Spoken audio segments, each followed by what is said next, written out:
It's Mario, your trainer with Lodestone Athletics, and let's get into the video.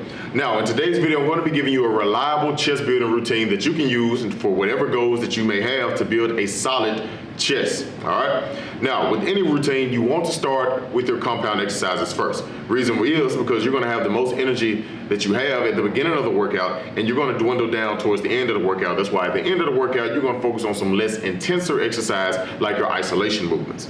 All right, so let me explain. I'm going to go through it pretty quickly because the routine is pretty straightforward, and I'm sure if you're watching this, you probably already know about these exercises.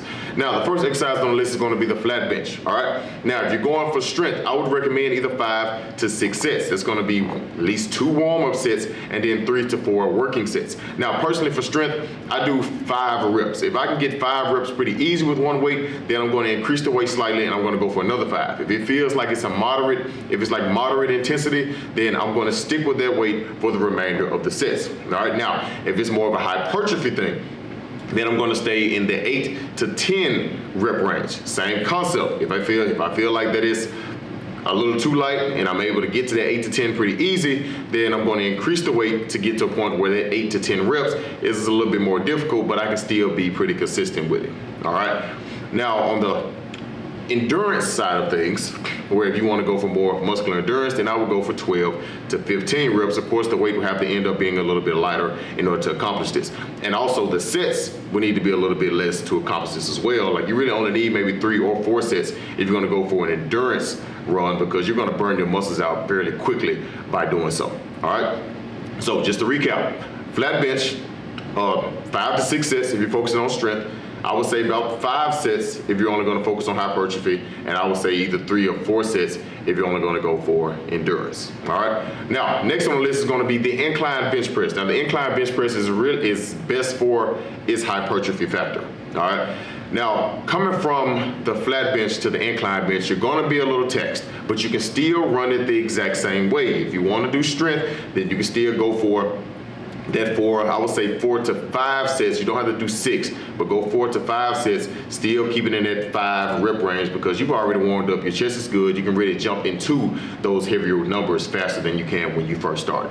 Okay. Same concept too when it comes to hypertrophy. You know, those 8 to 10 reps, and then your endurance 10 to 15. Same concept. You want to do 4 to 5 reps for your strength. We'll do 3 or 4 for your hypertrophy, and also 3 or 4 for your endurance side. All right. Next, we're going to move into the close grip push-up, or the diamond push-up. I like to do my push-ups on dumbbells. It just feels more comfortable to me, so that's how I do them. But if you want to do it in a normal diamond fashion, you can do that as well.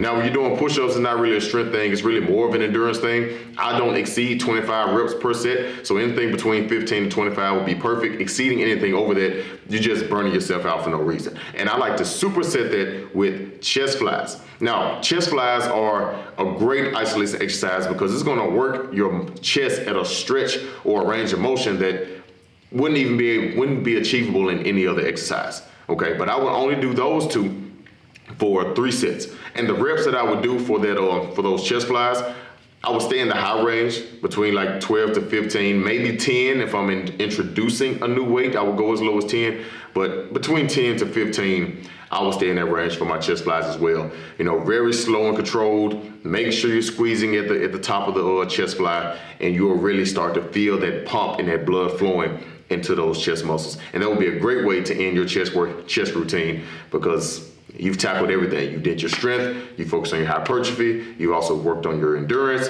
So it's a perfect chest day. All right. Now, how often you should do this routine, it really all depends on you. Now, I would recommend a minimum of at least 2 days a week. Now, if you do 2 days a week, that first day, I would say make that a strength day. That second day, make that a hypertrophy day. Now, the second week, that first day is going to be a hypertrophy day, and that second day is going to be an endurance day.